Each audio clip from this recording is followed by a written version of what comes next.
Okay. Welcome, everybody, to the Mediators Institute of Ireland TED Talk Club. We've just watched Jimmy Carter.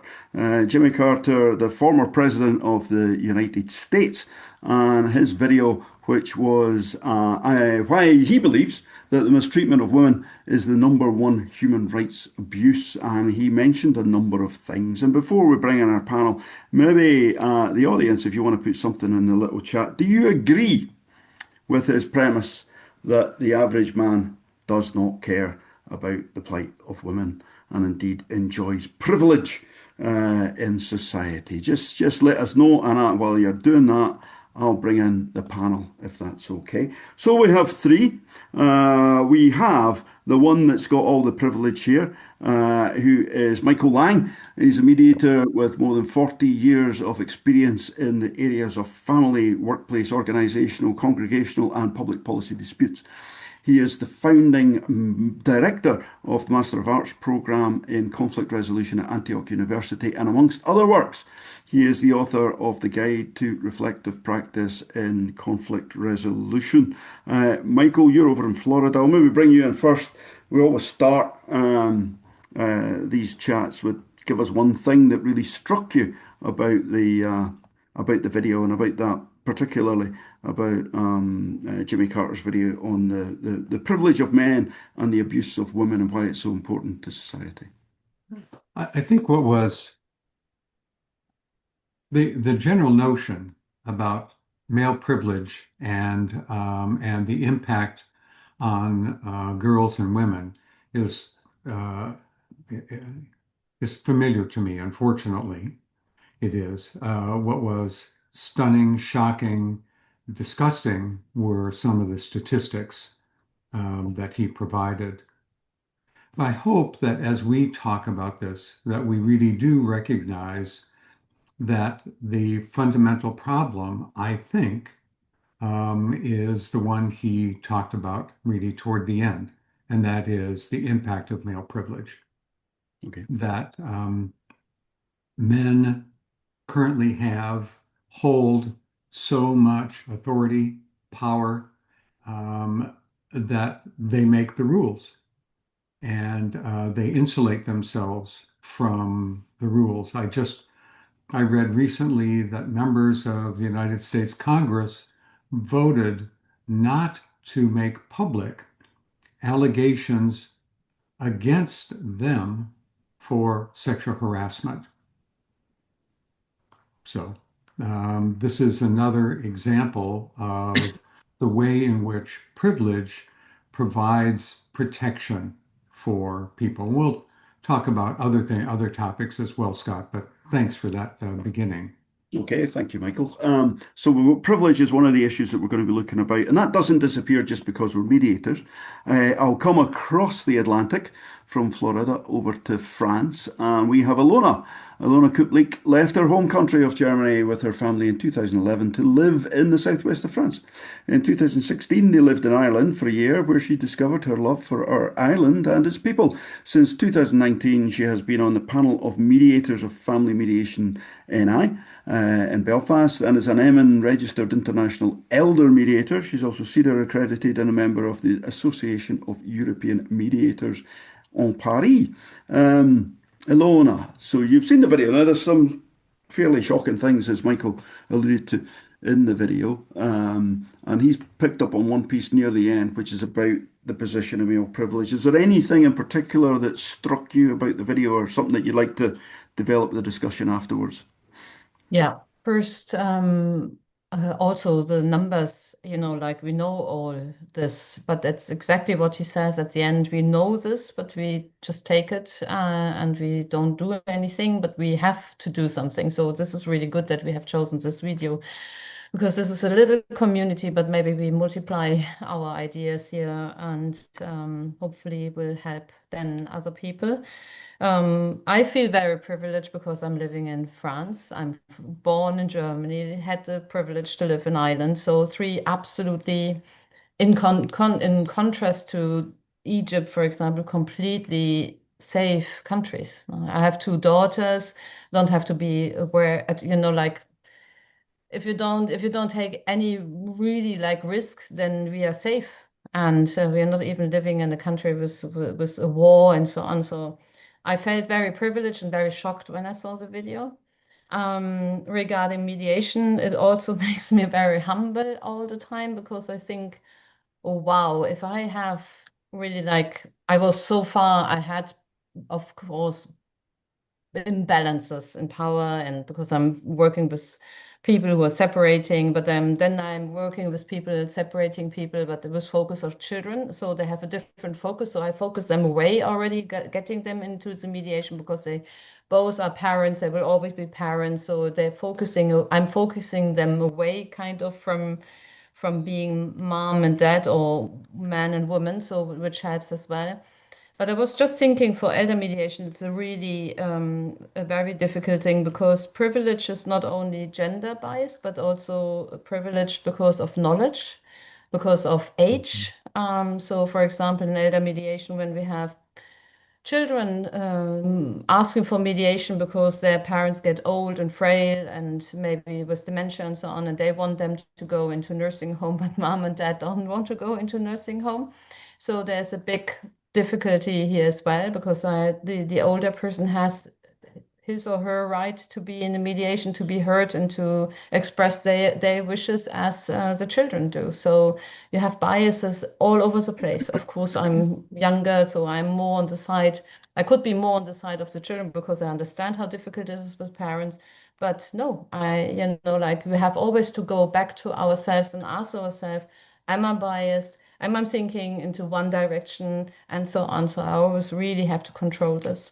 And I'm thinking then always process, process, process. The mediation process, really, if you stick to it. And when I'm getting into difficulties, I'm always saying, okay, well, you have something to rely on. It's trusted. I trust the process, and I have to make the people trust the process as well. So that's Okay, so there's what quite a lot of things coming up there, Ilona. Not just privilege, but I suppose this balance of power. And you've mentioned a different type of mediation, which is almost where you're not quite representing them, but you're giving some kind of agency to people in elder mediation much more than you would in other types of yeah. mediation. So we'll come back to that as well.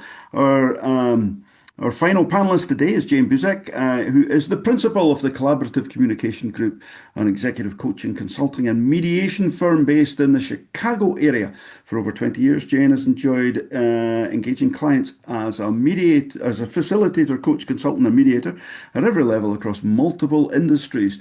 Jane has mediated hundreds of cases ranging from gang crime to eviction to human rights changes. So this must have resonated with you, Janie, but is there anything in particular that you take away from Jimmy Carter's video? Yeah, absolutely. I what I took away was the his discussion about power imbalances, and when I'm thinking about how to apply it to mediation, it really struck me, Scott. I mediated for several years at the Department of Human Rights here in Chicago, where there were um, in pretty much, well, in every mediation I did, there were power imbalances from a structural standpoint, right? You'd have the boss, or you'd have HR versus the client who had brought the charge. Both sides may or may not be represented by counsel, so there's that power imbalance there. So I suppose when I was thinking about it, I was thinking about our responsibility to, as mediators, at least I feel this way, um, to help to balance that imbalance and allow each participant to have agency in the mediation. It's not but it's not assumptions. You can't say, well, I assume there's a power imbalance, therefore XYZ. You have to look at, and Michael and I, we were talking before we all came on, it's about the behavior. What do you observe?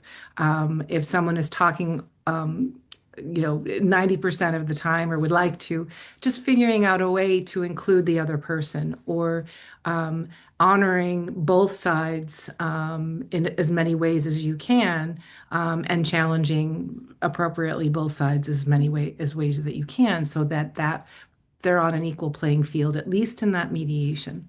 Um, So I think that's basically what I took away from it, and have observed, in a lot of the cases that I do. Okay, thank you very much to Jane.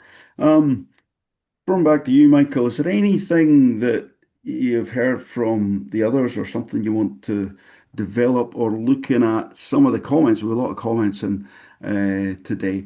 Um, and Hannah, I'm looking at Hannah's point here, right? We're the two men on the panel here. But Hannah Green says, I think his point is more about enjoying the privilege, even if you disagree in future. There's an element that and I recognise it, and I think Ilona mentioned about the privilege of being where she is. So we all have different levels of privilege, if you like. But I've noticed that I got away with murder in the family, like because I was male. Just did. I just did. I still do. There's something about where Jimmy Carter was chatting about we don't speak up for it. And as mediators, we're not supposed to take sides, right? Unless you're an elder mediator, Ilona. We're not supposed to take sides, but we've got it, right? And you mentioned it at the start, the position, the impact that you can have because you're white male and you've got that respect and age. But we don't even really think of let me just speak for myself, Okay. although I think that what I'm about to say has a general truth to it, but I'll speak from my own point of view. Um, I, I'm like a fish in water. I don't think about the water. I just swim, right? It is my environment. It's what I've grown up with. It's what happens around me. Um, and and there's a comfort that comes from and an ease that comes from the position that I have. And I wanted to talk. Was thinking, Janie, in terms of the exchange we've had about power and relative power, and I was thinking about the Greek play Lysistrata, in which the women are, want the Peloponnesian War to end, and they go on strike. No sex. And as a consequence, the men negotiate an end to the war. And so when I think about the work that I do and supporting women to be able to express themselves to the fullest of their capacity in the way that they want, I think about that example that that it isn't that. I mean, yes, we're talking about male privilege and so on, but the idea that women have no power, yes, there are some women who do not, and Jimmy Carter spoke about that with frightening statistics. But in the work that we do, often we don't see the power that women have because we're accustomed to defining power in a very limited way. That's the way men define power. And if we open ourselves up to thinking about it, women have extraordinary power. And how do we support them? We can't give them power. That would be disingenuous and disrespectful. But we can acknowledge it and we can find ways to support women in the exercise of their own power, their own agency, their own minds, their own abilities, their own values. And that becomes, I think, a real mission on our part as mediators. It's not about balancing power. It's about acknowledging that power exists in a variety of forms. And what can we do that that contributes to each party being able to express themselves authentically. Could you just sticking with you, Michael? Could you give us an example of where and how in a mediation process you might do that? If there's a woman who's maybe feeling, so we're specifically talking about women here, but as we've widened it out, there's going to be a bit of imbalance in any mediation we do, okay? But specifically, there's a female who's maybe saying she's been bullied at work, or Scott, when we were talking before everyone else joined us, and Janie and Alona and you and I were talking, a story, an incident came to my mind. It was a divorce mediation, a couple, no children, just the two of them, and they were dealing with finances. And in this instance, they were both capable, bright, thoughtful people. The wife actually paid all the bills in the household, but the husband had the broader overview of their finances. And he came in with spreadsheets and with, file folders full of statistics and so on. And I looked at her and it's the most strangest thing. I had this image that she was very calmly closing her file, putting things away, picking up her purse and her coat and her file, and walking out the door, going to the elevator, going down and walking out onto the street, that she was exiting. And I turned to him and I said, sometimes we men, in an effort to be helpful, can be a little overpowering with our information. And then I asked her, what information do you need and in what way do you need it? And she said, put the damn spreadsheets aside. This is what I want to know. These are my questions. And in that moment, she was able to assert herself in a way that she hadn't before because he thought he was doing a good thing.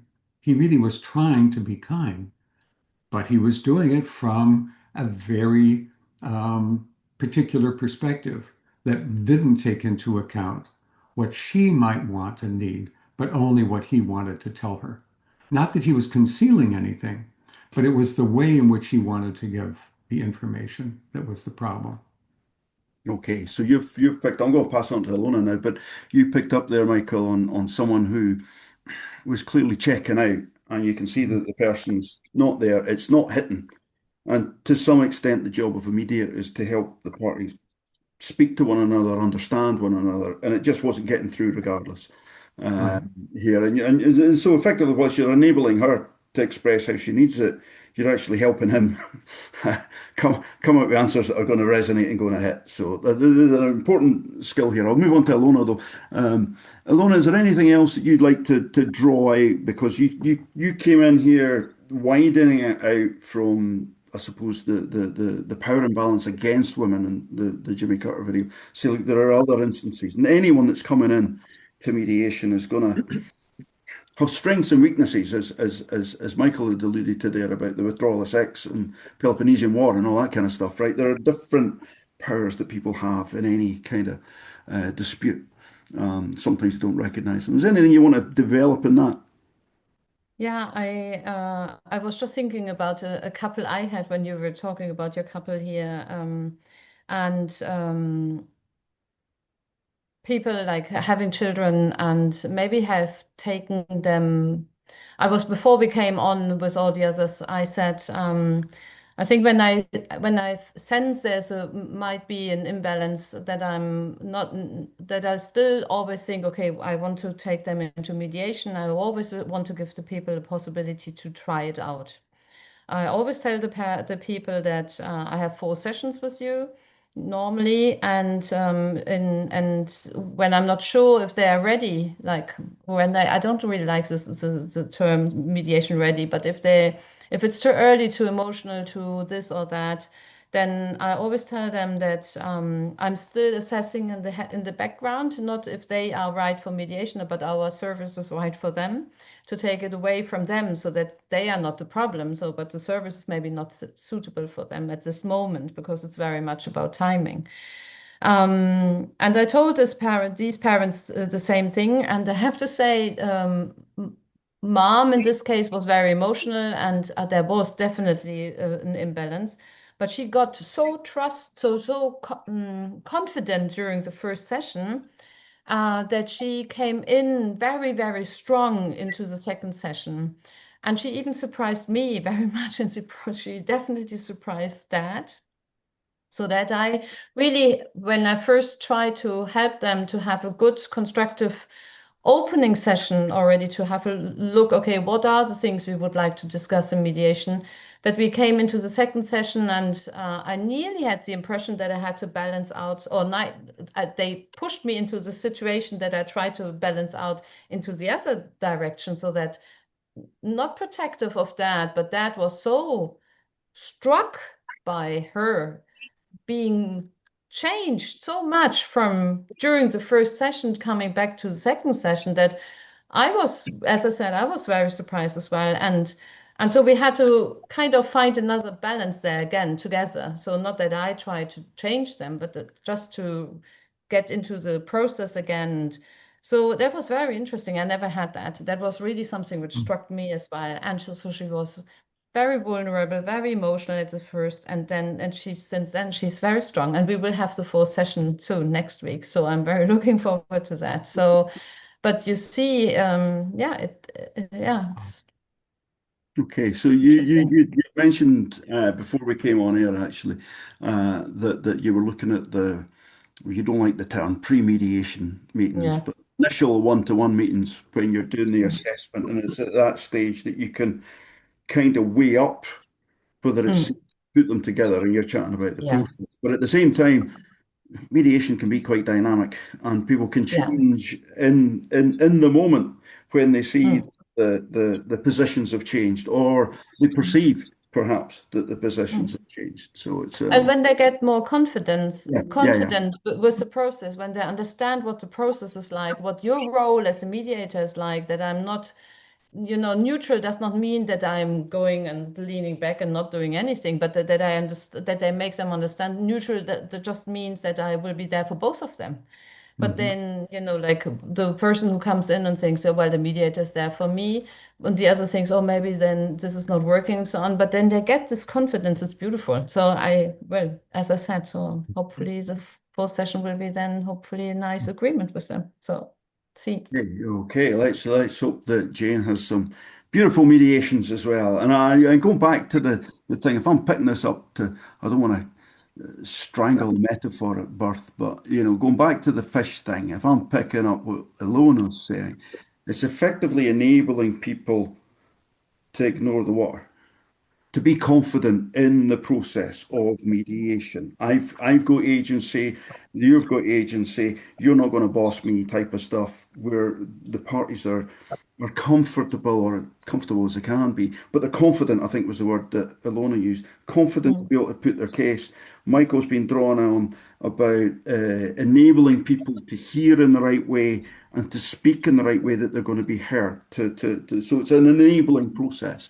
Is there anything else you want to pick up, Jane, about what you've heard, or any of the comments that you've had? So you've got a cat there.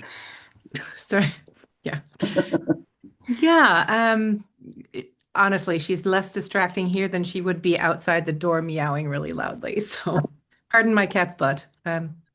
Um, yeah, I wanted to comment on one thing. I don't think so. What Jimmy Carter said was that he said that men don't care, and I don't agree.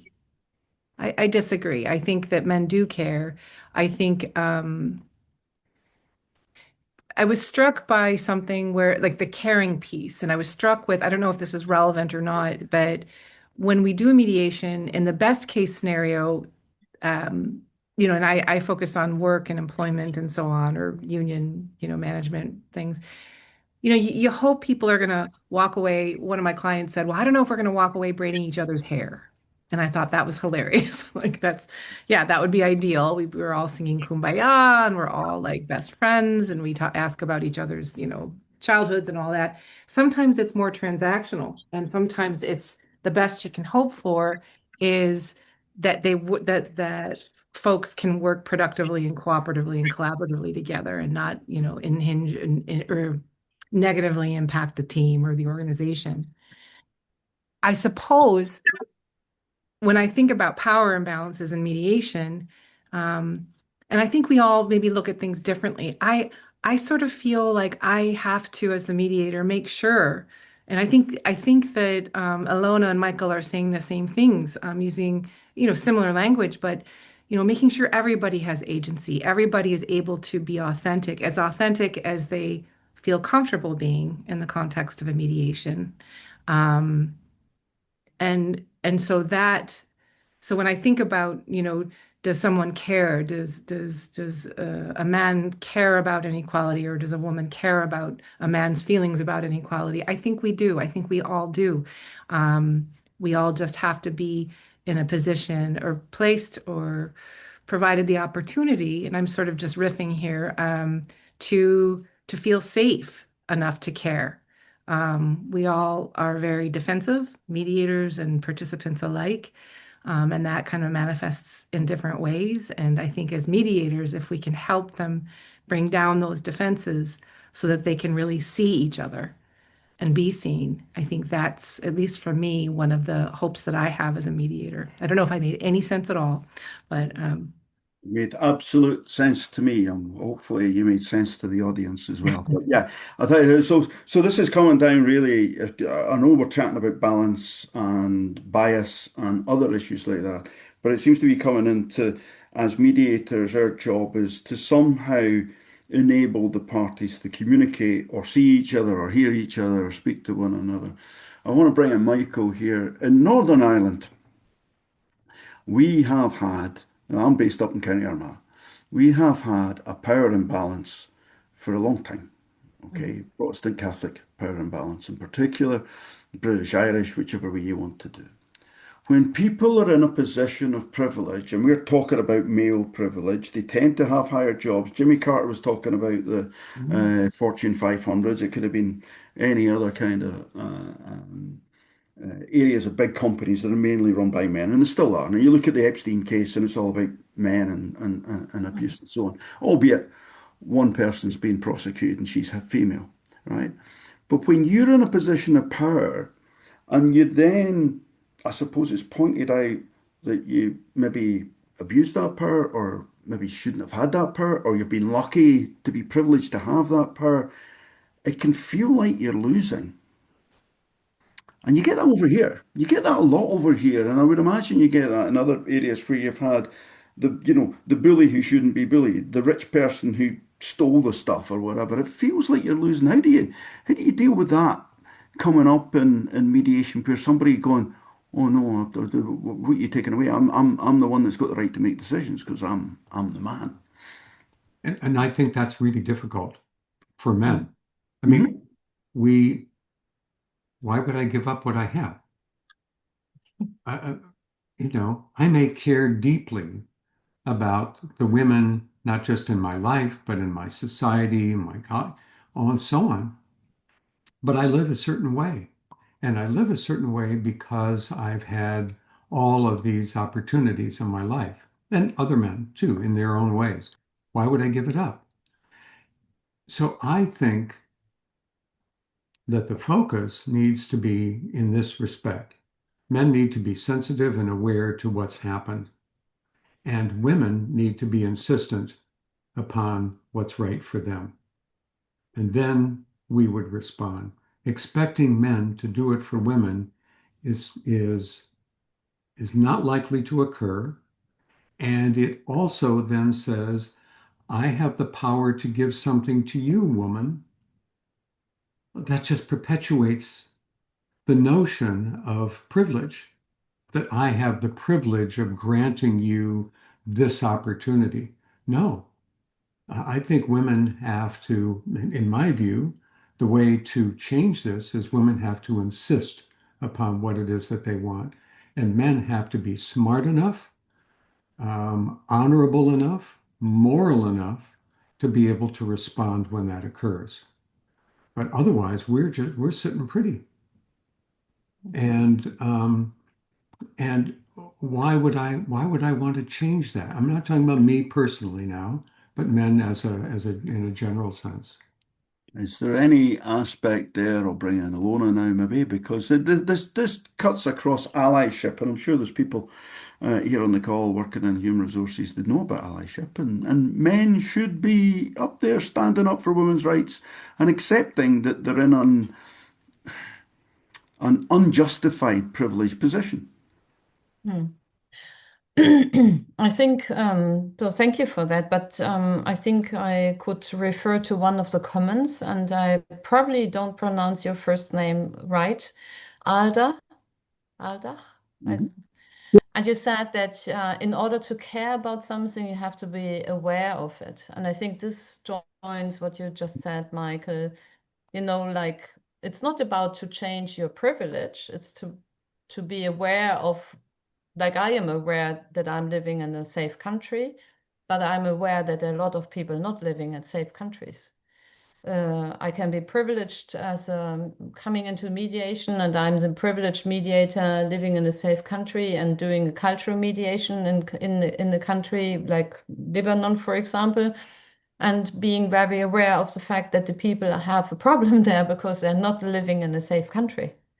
And I think that's what we maybe owe the process. Maybe if we owe something, and this is what we owe our parents, our elder people, our workplace people, in every mediation, that I owe them this momentum of, okay, I know that I am not the same like you, but I know that I can try to understand your situation and that I can try to put myself into your shoes for the time of the mediation and to give you the possibility to go through this process of mediation. And yeah, so, and you're very, very right here, Alda, that it's about awareness so much. So yeah, that's what I thought. That's one thing. And if I may, just 5 minutes left. We had here in France, we had on Sunday a little conference, and there were some philosophers, and they were talking about responsibility and guilt, and how much that we really have to make a difference between the two of, and it reminds me of what you said before, Michael. The woman who sat there only with a little piece of paper where she wrote some final things on, and then the man, the dad or the husband comes in with a load of things and has written everything down. So he saw that it was his responsibility to write all this down and to take this to give her maybe all the information she needs to succeed in mediation or whatever it is. But when we take on too much responsibility, I think that's a big feminine problem. So maybe a problem I have with feminism, that when there's too much responsibility, that I slide into guilt often because I can't take on all this responsibility. And we are sometimes, and maybe this is a general problem, incapable to ask for help as well. To say, okay, it's just too much, help me. Without giving a lot of our position up. And that's something I see in my family mediation service as well, that I often ask the people, what support do you need? It sounds like you need help, that you need support. What is it? And to encourage them to say what they need. And this helps very often, like to well balance out the imbalance if there's something like a problem with that. So to say it and to be aware and to say if you need help and support, Okay, so and I not to suppose, be afraid of. sorry, I suppose that's cutting across the privilege and saying, look, everything's a kind of mixed bag, and you may have all these things, but you may end up taking on so much responsibility, and you're not able to be kind to yourself. You're not able to ask for help, and in a male setting, that might be seen as a weakness. Okay, certainly in Yeah. normal patriarchal society, it would be even asking for that type of stuff, and maybe that's changing. Maybe the younger generations are coming along and switching that a wee bit more. Jenny, we're nearly up. We're nearly up. Is there any final thing? I'll give you all a chance to have a final thing. We'll maybe go a couple of minutes over, Alison, just because it was a long video and we had the wee tech thing. Jane, any final thoughts on privilege and abuse of women and all kinds of stuff that went on today? No, I don't really have anything final to say other than I appreciate the participation of the folks in the chat and the questions and the comments that they offered up. And as always, I appreciate the opportunity to kind of explore from different perspectives and figuring out where there's similar and different ideas around around some of these ideas. So my final thought is that I'm grateful for this group. Thank you. Michael, anything from you? Any final words? I, so I had a very a thought about a much more mundane example. Um, there was a time long ago when my wife and I had this conversation in which she said, "Why do I have to ask you to take out the trash?" I said, "Well, you do. You ask me. I always take out the garbage. You know, it's no problem. You ask and I do it." She said, "Well, why don't you think of it yourself?" Mm. And suddenly it occurred to me that that's what real partnership is. It isn't just that I do things that she might ask me. Of course, I would if there was some special circumstance, but the sense that we are in it together and that we do this together um, is a way of recognizing her and myself as well. That if we really want to have a somewhat, as close to equal as possible relationship, then that's my job as a man, is not just to do manly things like taking out the trash, but it is to be thinking about the household and what is it that we need in the household? How do we work together so that we have the kind of household that we want? And I think in that you can extrapolate that not silly, that mundane example to the role that we as men need to be able to play in order to be able to affirm, from our perspective, to affirm women and to support women in their search for and their insistence upon um, um, their authentic selves in all relationships. Thank you very much, Michael. I'll have to put the bins out tonight. It's bin day tomorrow over here in County Armagh. Ilona, final thought, and then we're going to go. And thanks, everybody, by the way. I can see all your stuff coming in here. Ilona? Yeah, also, I just wanted to thank you that that we were able to discuss this today. And thank you very much, Michael. I will remind my husband as well. No, my family always say you have to say what you want us to do, and that's exactly that. No? So I never thought, I'm 56 years old. I'm in a relationship for over more 30 years. I never thought about it. So thank you so much, Michael. I don't even have to pay you for that. So thank you. Michael, thank you very much to Michael Lang, Ilona Kuplik, and to Jane Buzek for being on the panel, and to everybody else. And if you want to come in now, you have been quiet. I was hoping that by asking you a wee question, you don't come in. I'm looking at you, George. I'm sure next time you can come in and give us a few things. Yeah, I've spotted you. Look, we'll be back in April when we'll have another one. I haven't written down the date, and I switched off Teams because we're getting one or two things beforehand. So I'll check the dates and we'll get it out to you. But thank you very much, and hopefully we'll see you all in April. And if I'm right, it might be Easter before we next meet. So happy Easter is that case, and certainly happy St. Patrick's Day on Tuesday coming. So have fun, everyone. Thanks very much. See you later. Thank you. Thank you all. Thank you. Thank you, Thanks, Scott. everyone.